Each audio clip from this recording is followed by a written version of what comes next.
En als jullie helemaal confused zijn, dan ga ik dat in 2,5 minuut wel wegzetten. Ik heb onthouden dat fijnstof zeer goed is.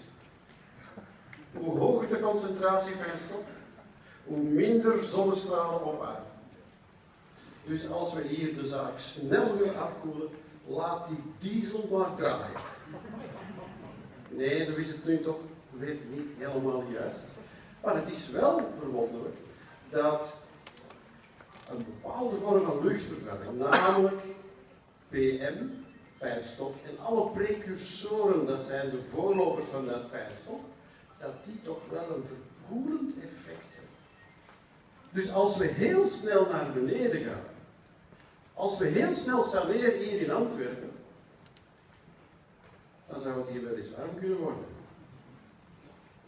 Maar zo erg loopt het natuurlijk niet, want ik heb even met haar de dia's doorgenomen voordat ik dit deed. Het is, als je dat heel traag doet, en dat is ook te verwachten, 3 tot 5 microgram per kubieke meter per 5 à 10 jaar, dan is daar geen drastisch effect te verwachten op die opwarming van de aarde. Dus we moeten echt niet de lokale luchtvervuiling, de sanering daarvan gaan tegenhouden om te zorgen voor een goed klimaat. De diesel, weer al de diesel. En een mooi plaatje helemaal op het einde. En enkel de Ferraris zitten daar een beetje naar boven, Italiaanse wagens. Maar als het een beetje goed geregelde benzinewagens zijn, dan is dat helemaal geen veel minder probleem dan CO2-uitstoot.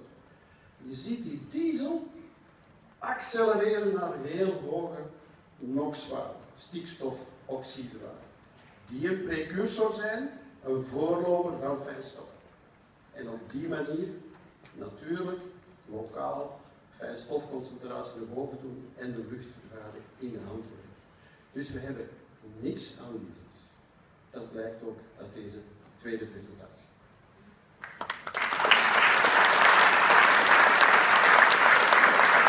Heel fijne samenvatting, dank u daarvoor. Nu hebben we een volgende gast, Michela Maione, zij is professor milieu van de Universiteit van Urbino. En zij is gespecialiseerd in broeikasgassen. Dat is een thema dat we hier nog niet zo heel vaak hebben aangeraakt, denk ik. Maar er is wel degelijk nogal een sterke link tussen broeikasgassen en ook luchtkwaliteit. En daar ga ik het even met jullie over hebben.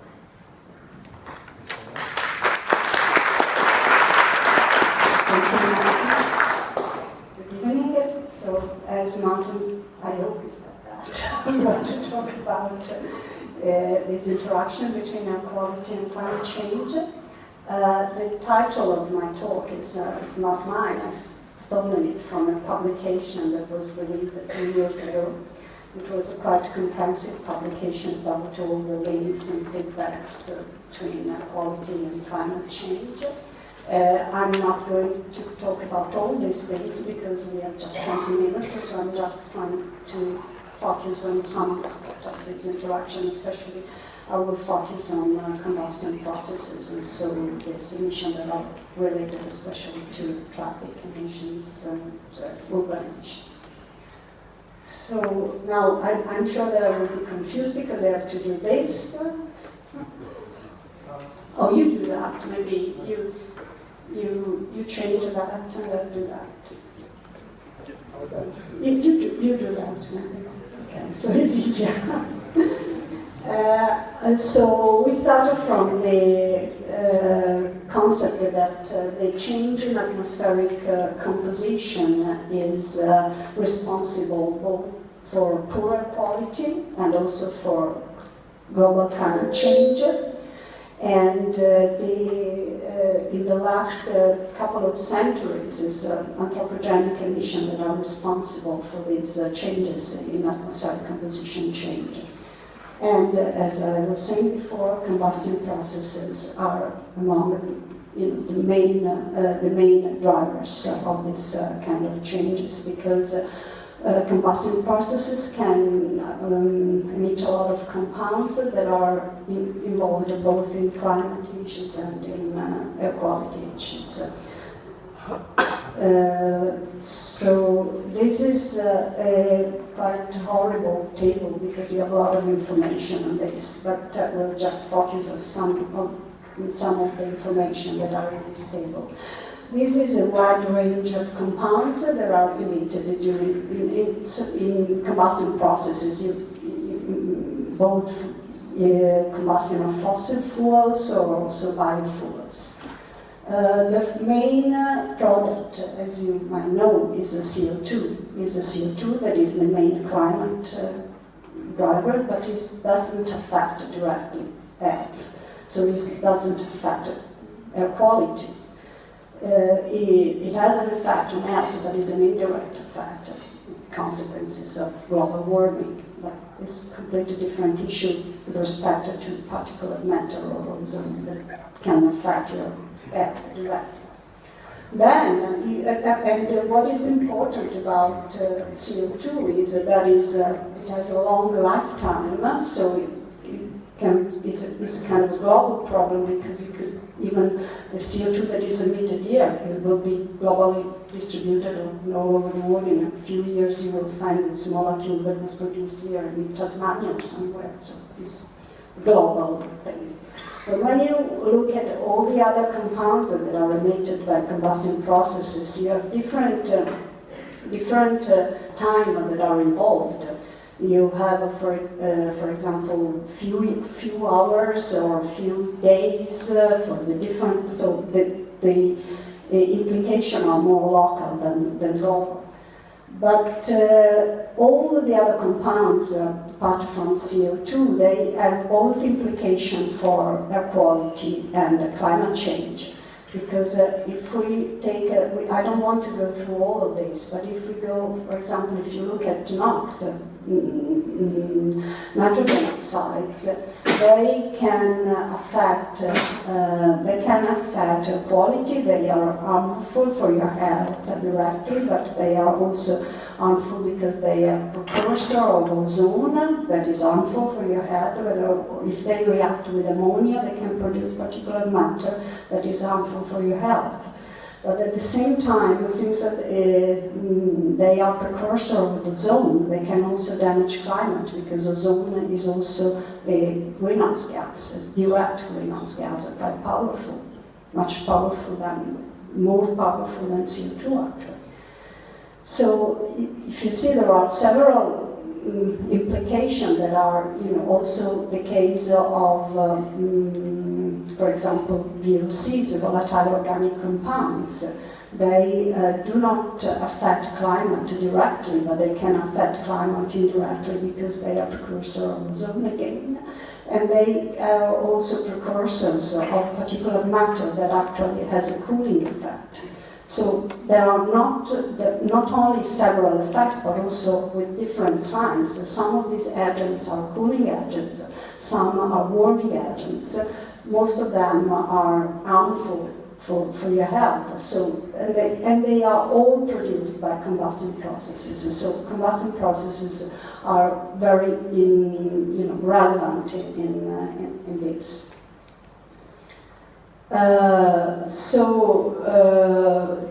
As we have seen, combustion is probably one of the main drivers of both climate change and air quality.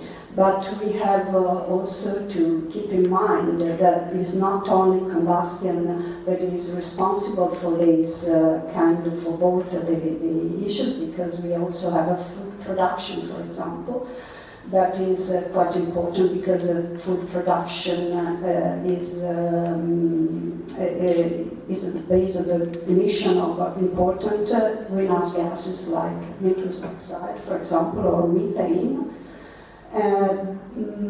and also is responsible for emission of ammonia that reacting with NOx for example, sulfur oxide can produce a particulate matter.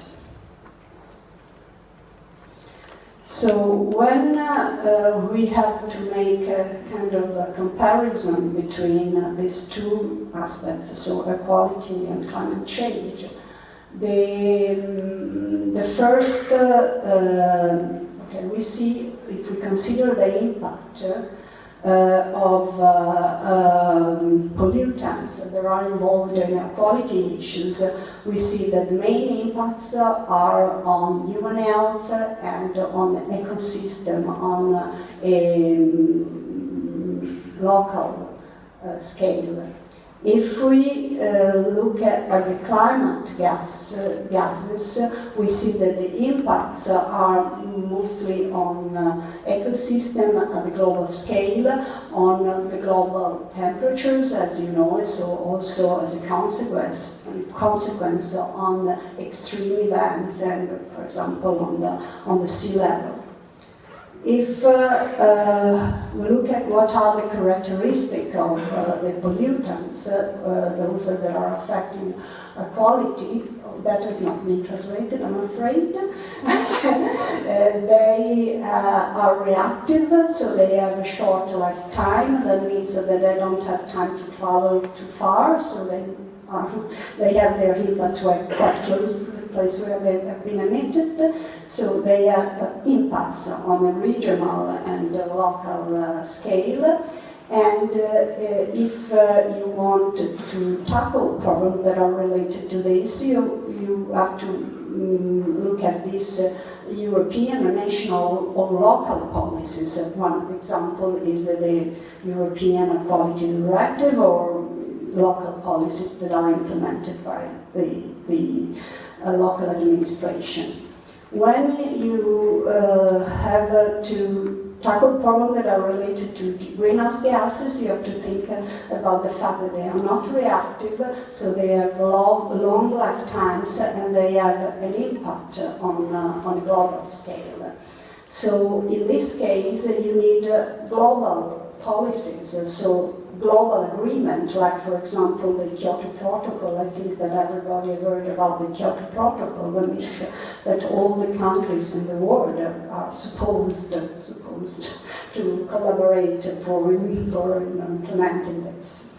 And in the case of the pollutants, we can expect to have results of the policies in a few years. Meanwhile, for what the policies on climate gases are concerned, we can expect results just after a few decades. And that is a very important aspect. I will go back to this later. So what about the measures? So in case of pollutants, effective measures are for example, what are called end-of-pipe technologies. Technologies like, for example, filters in your car exhaust system.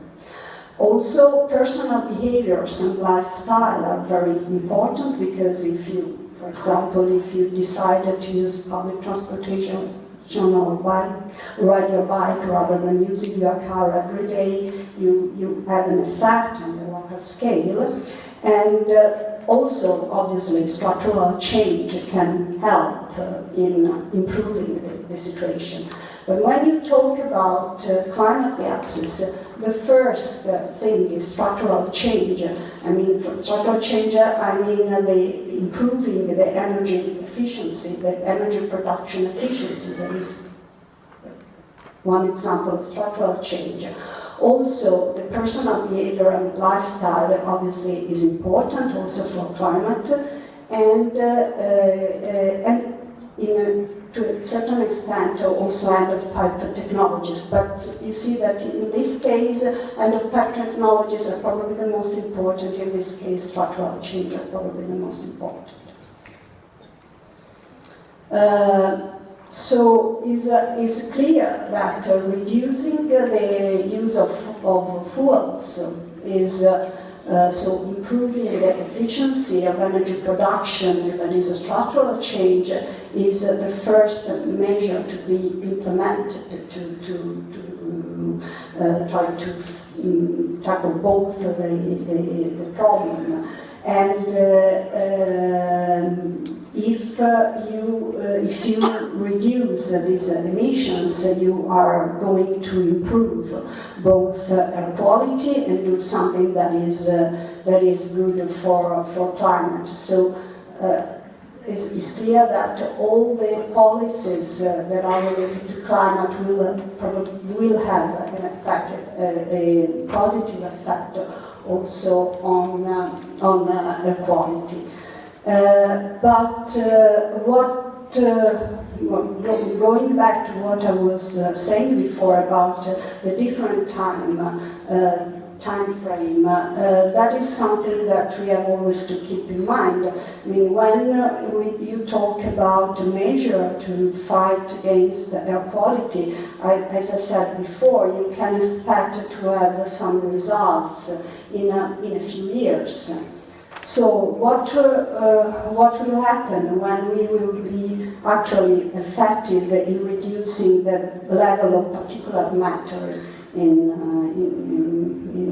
our urban environment? We have seen from that table before that particulate matter is a cooling agent. So far, this cooling agent has, in a certain sense, balanced the warming effect of the emission of greenhouse gases. So if the policies, the air quality policies will be really effective, and so the particulate matter is going to be effectively reduced in the next few years, so this masking effect will disappear. So that will be a problem because we will have a faster warming than we would expect. So what is the solution? The solution could be to try to stop to regulate those gases, greenhouse gases that are powerful greenhouse gases, but they are not so long-living as CO2.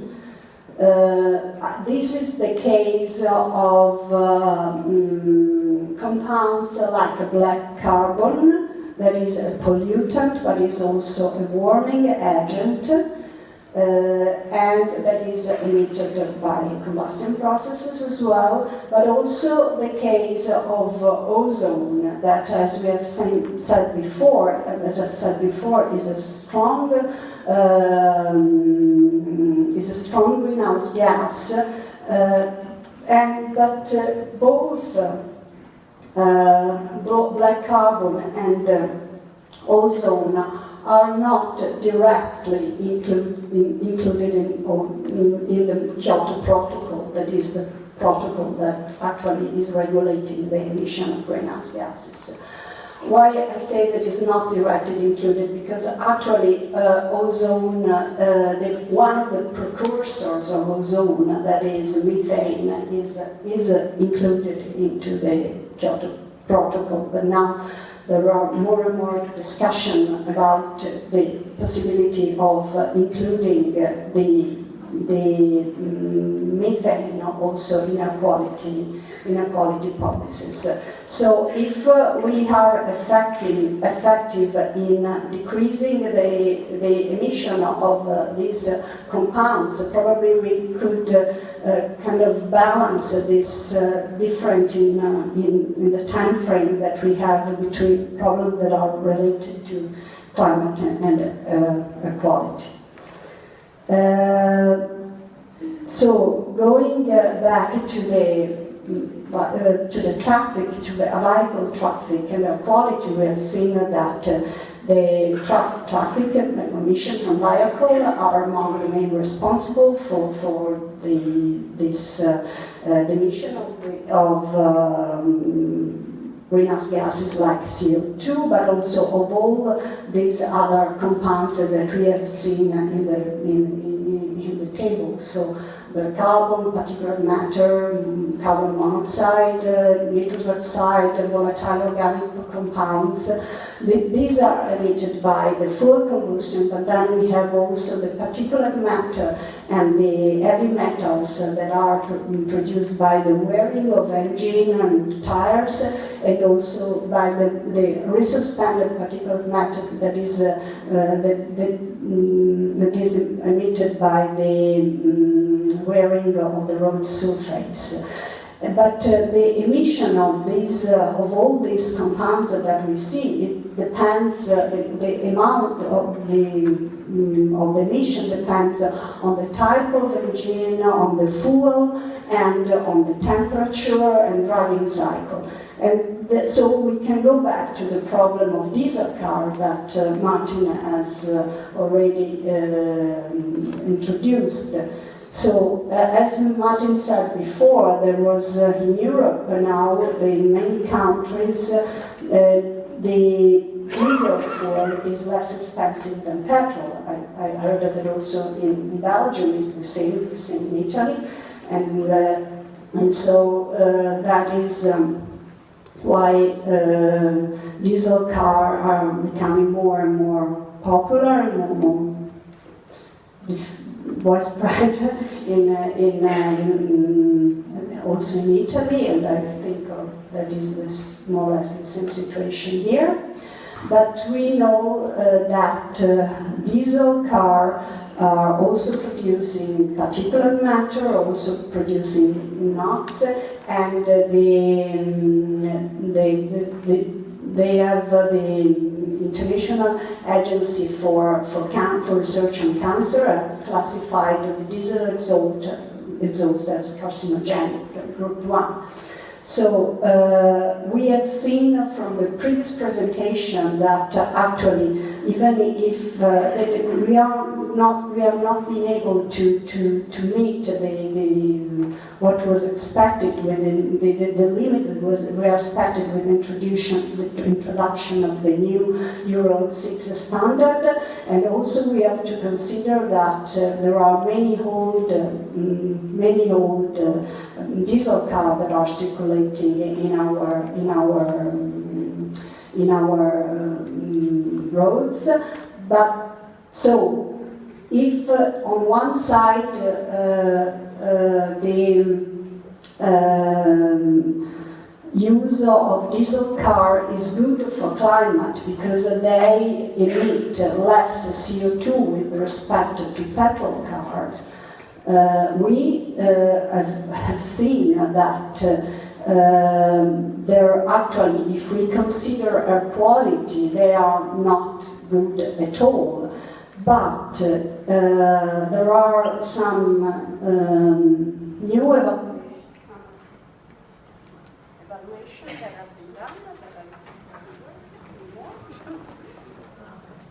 I don't think there are too many people. Can you hear me? Okay, so here in this graph you see that this is a study that has been done on all the Euro 5 cars that are manufactured in Europe, and you see the CO2 emission are plotted against NOx emission. So the reason why we go for diesel car is because they emit less CO2. That is the principle, and they, in principle, emit, but we know already that they emit more NOx. So here we have a petrol car, and here we have a diesel car. So what we can see, what this plot tells us, we see that all the diesel car, they emit much more NOx with respect to petrol car, and it's true that they emit less CO2. But if you look at the petrol car, most of the petrol car, they are emitting the same level of CO2 as the diesel car. There are just a few cars that are the big engine, the bigger car that not too many people have, like the Ferrari or the Lamborghini, that are actually emitting in this range. Moreover, what should be pointed out is that this is the result of some drive tests, not real life emission. So probably, if we go to the real world, this situation is even worse. I mean, the emission of NOx will be even higher than that that comes out from the test drive. So I don't want to advertise petrol car, and I'm not selling cars, so I don't really care. But that is the message that I would like to leave. So sometimes to buy a diesel car just because we improve emission in CO2 is not really true. So I hope that I don't make too many information that can be a little bit confusing. So with this I would like to conclude my talk.